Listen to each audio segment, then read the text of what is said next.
Friends, welcome to my channel. आपका आज हमारे चैनल में फिर से स्वागत है। तो फ्रेंड्स, क्लास 9th का चैप्टर 3 करेंगे हम आज ग्रेविटेशन।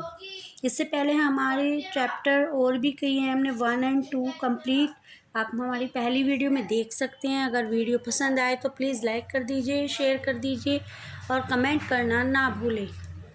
और अगर आप हमारे चैनल पर नए हैं तो प्लीज़ सब्सक्राइब भी ज़रूर करें। तो चैप्टर शुरू करते हैं। पहला टॉपिक है आपका universal law of gravitation. Everybody in the universe attract every other body with a force which is directly proportional to the product of their masses and inversely proportional to the square of the distance between them. अगर हम इसे समझें कि gravitation क्या होता है तो देखिए, ए कोई पार्ट है और सेकंड है बी, उसका मास m1 है, उस बी का मास m2 है। अगर डिस्टेंस की बात करें d है इन दोनों के बीच की, तो देखिए फोर्स क्या होगा। इसने कहा है कि जो इस अदर बॉडी का मास होता है वो प्रोपोर्शनल होता है प्रोडक्ट ऑफ देयर मासेस। आप समझ रहे हैं? मीन्स अगर फोर्स इस पे लगाया तो प्रोपोर्शनल है वो m1 इंटू m2, इन दोनों के प्रोडक्ट का। आप समझ रहे हैं जो लैंग्वेज में बोला है इधर। नेक्स्ट है and inversely proportional to the square of the distance. Proportional है और एक इन्वर्सली ये प्रोपोर्शनल था तो हमने इस तरीके से लिखा, लेकिन इन्वर्स में आएगा तो 1/, में लिखेंगे। डिस्टेंस हमारी d है तो d स्क्वायर। तो आप देख रहे हैं दोनों पे f proportional m1 product m2 and f proportional 1/d square. तो इन दोनों को अगर हम देखते हैं, दोनों f प्रोपोर्शनल है तो हमारा क्या हुआ, f proportional m1 m2 upon d square. आपने देखा कि हमारा जो फॉर्मूला इन दोनों से बना, f proportional m1 into m2 upon d square. देखिए फॉर्मूला हमारा आया था f proportional m1 m2 upon d square. अगर हम बात करें UGC, कोई full form universal gravitation constant. अगर g की वैल्यू की बात करें, ये आप सभी को रूल में याद होनी चाहिए, क्वेश्चंस में न्यूमेरिकल में हेल्प मिलेगी। तो g की वैल्यू हमेशा 6.67 इंटू 10⁻⁻11 न्यूटन मीटर स्क्वायर पर किलोग्राम स्क्वायर होती है। ये आपको ऑलवेज याद होनी चाहिए। फॉर्मूले के हिसाब से आपको हेल्प मिलेगी न्यूमेरिकल में। तो हमारा फॉर्मूला आया था f proportional m1 m2 upon d square. अगर हम प्रोपोर्शनल हटा देते हैं तो हमारा होता है f is equal to g m1 m2 upon d square, जहाँ पर g क्या है, कांस्टेंट वैल्यू है जिसकी वैल्यू हमने आपको इधर बताई है। अगर हम बात करें इधर g की वैल्यू कैसे निकालेंगे, तो देखिए g is equal to f, ये इधर चला जाएगा मल्टीप्लाई में d square upon m1 into m2। और अगर हम इसकी यूनिट की बात करें कि कैसे आई इसकी यूनिट, तो देखिए f का मात्रक होता है न्यूटन और d होता है हमारा मीटर स्क्वायर और अपॉन में m1 इंटू m2 यानी कि किलोग्राम का स्क्वायर। आप देख रहे हैं ये यूनिट याद रखने का, इस तरीके से भी आप इसको इजीली याद रख सकते हैं। उम्मीद है आपको पसंद आ रही होगी वीडियो। लाइक कर दीजिए, शेयर कर दीजिए और कमेंट कर दीजिए। नए हैं तो प्लीज़ सब्सक्राइब करना ना भूलिए। चलिए आगे से अगले टॉपिक पर चलते हैं। देखिए नेक्स्ट टॉपिक है आपका acceleration due to gravity and weight. हम बात करेंगे ग्रेविटी और वेट की। तो देखिए हमने माना कोई यहाँ पे एक प्लानेट है जिसका मास m है, यहाँ पे कोई पर्सन है, आप देख रहे हैं, और यहाँ से यहाँ तक की हमने अगर दूरी तय की तो वो हमारी रेडियस आ गई। ठीक है, तो प्लानेट का मास आपको पता लग गया, लेकिन जो यहाँ पर पर्सन है उसका मास स्मॉल m, ये कैपिटल M है और ये स्मॉल m। देखिए यहाँ पर अगर हम बात करें ये फॉर्मूले की, तो हम इससे फोर्स कैलकुलेट कर सकते हैं। तो फोर्स क्या होता है हमारा, F is equal to g m1 m2 या फिर कैपिटल M स्मॉल m आप शो कर सकते हैं, क्योंकि हमने पर्सन इस तरीके से लिए हैं और अपॉन में हमारी डिस्टेंस स्क्वायर, यानी कि डिस्टेंस हमने r ली है तो r स्क्वायर। अंडरस्टैंड। तो चलिए अगर हम बात करेंगे, ये जो पर्सन है इसका नाम पी से है और ये यहाँ पे सेकंड पर्सन हो गया, इसका नाम बी से है, तो हम कैसे निकालेंगे? पी वाले पर्सन का F is equal to ji M और ये हमारा हो गया एम पी, क्योंकि ये जो मास है वो पी वाले पर्सन का है अपॉन में आर स्क्वायर, आप देख रहे हैं।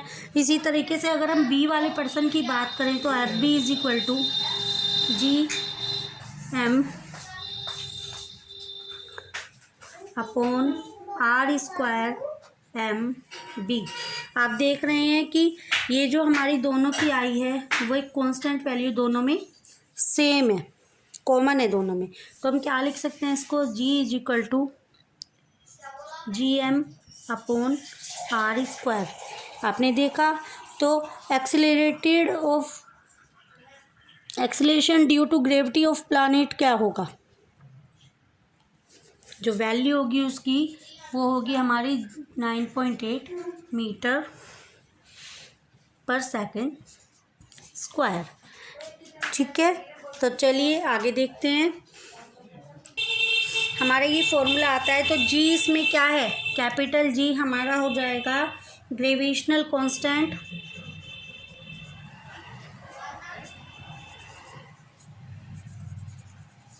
कांस्टेंट और अगर हम बात करें एम की, एम हमारा मास है, आप जानते ही हैं, और लास्ट में आते हैं बात आर की, तो R radius of the planet. समझ रहे हैं? तो इस तरीके से अगर हम बात करें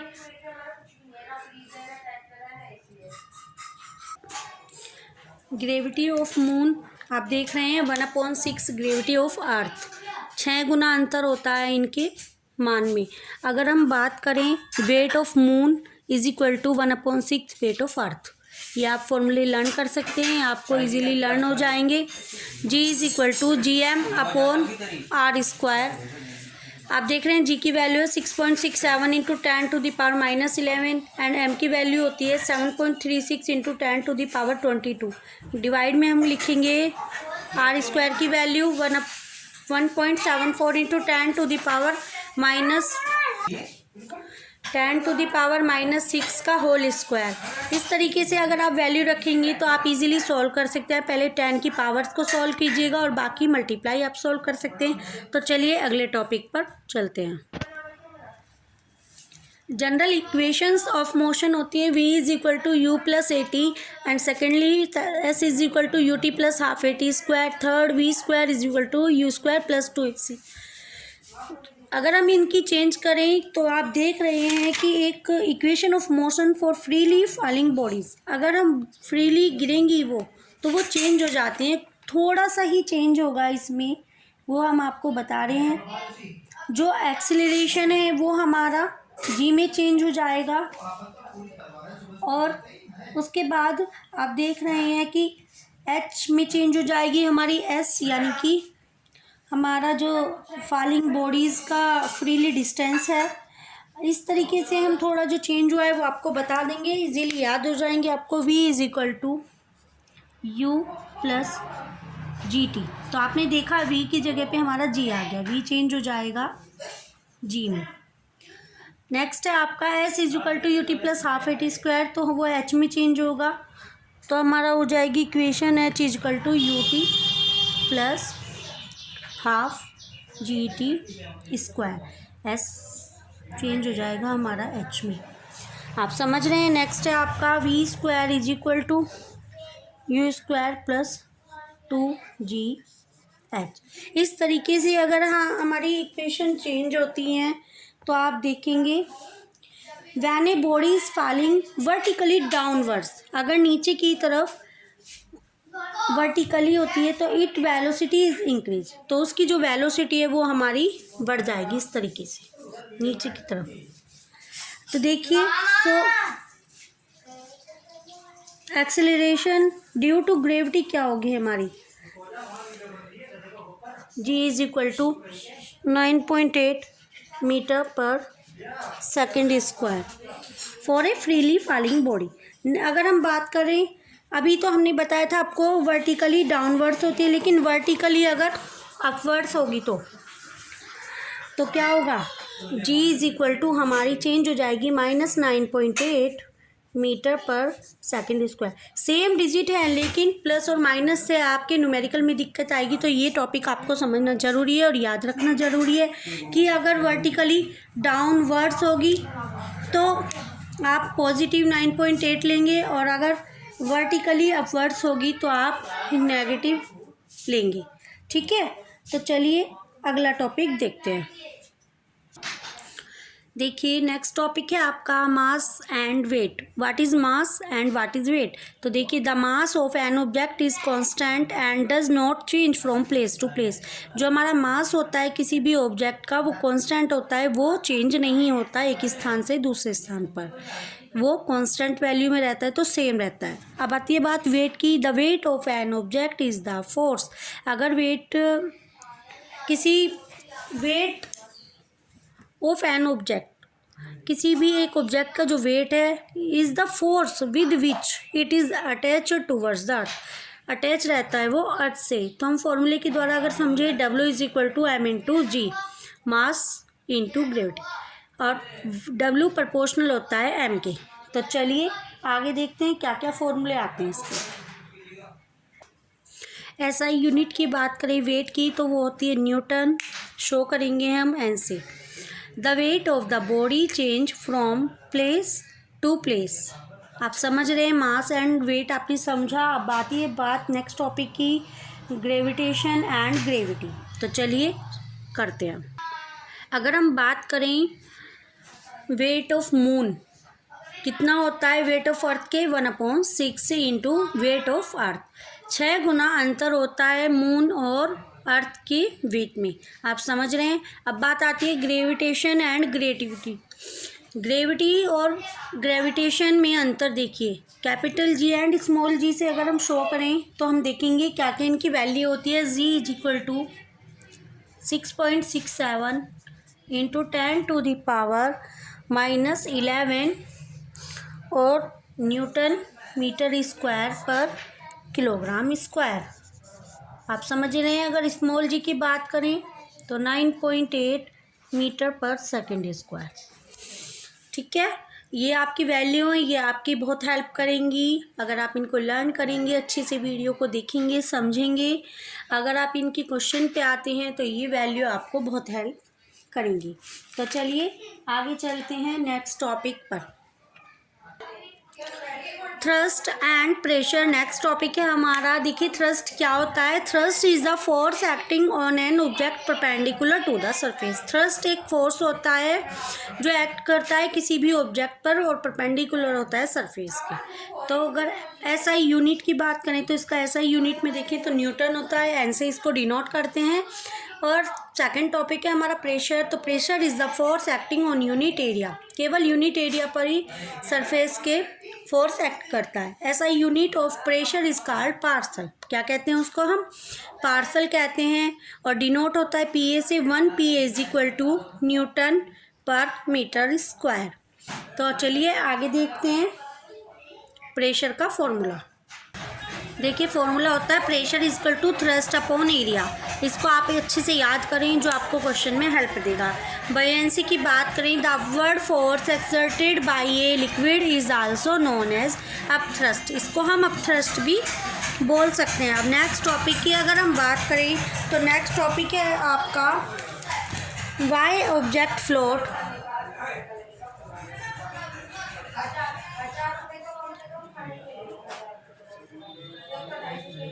Why object float or sink?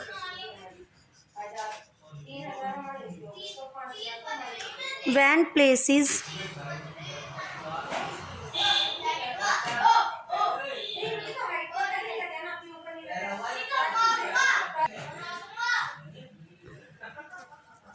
on the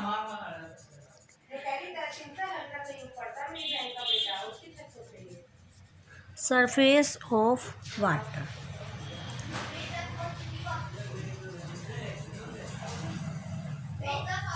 Y object float और sink when places on the surface of water. अब हम देखेंगे बेंड फोर्स में फ्लोट क्या होता है और सिंक क्या होती है। तो चलिए देखते हैं।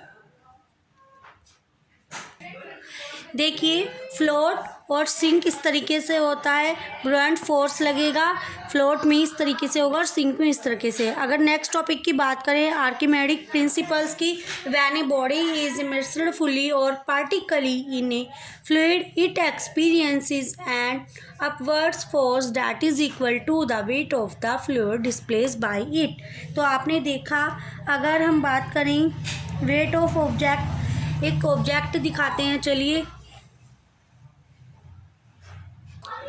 देखिए। अगर हम बात करें वेट ऑफ ऑब्जेक्ट ए, ये कोई ऑब्जेक्ट ए है और वेट ऑफ ऑब्जेक्ट बी इस तरीके से, तो हमारा weight of A minus weight B is equal to force B. Relative density of substances क्या होगी, अगर गोल्ड में बात करें R D is equal to 1.5 show होता है। आर डी से मीन्स है आपका रिलेटिव डेंसिटी। अगर इसके फॉर्मूले की बात करें तो रिलेटिव डेंसिटी होती है density of the substance upon density of water. तो चलिए लिखते हैं, relative density is equal to density of the substance upon density of water. Relative density of silver क्या होती है 10.8, और डेंसिटी ऑफ सिल्वर काउंट करनी है, निकालनी है। डेंसिटी ऑफ वाटर की वैल्यू हमने आपको दी है, तो आप कैलकुलेट खुद कर सकते हैं। उम्मीद है आप सबको ये चैप्टर इतने कम समय में अच्छा लगा होगा। ग्रेविटेशंस को फुल आपके अच्छे से समझाने की पूरी कोशिश की है। अगर आपको वीडियो पसंद आए तो प्लीज़ लाइक कर दीजिए, शेयर कर दीजिए और कमेंट कर दीजिए। और अगर आप हमारे चैनल पर नए हैं तो प्लीज़ सब्सक्राइब करना ना भूलें और बेल आइकन पर भी प्रेस करें। Thanks for watching my video.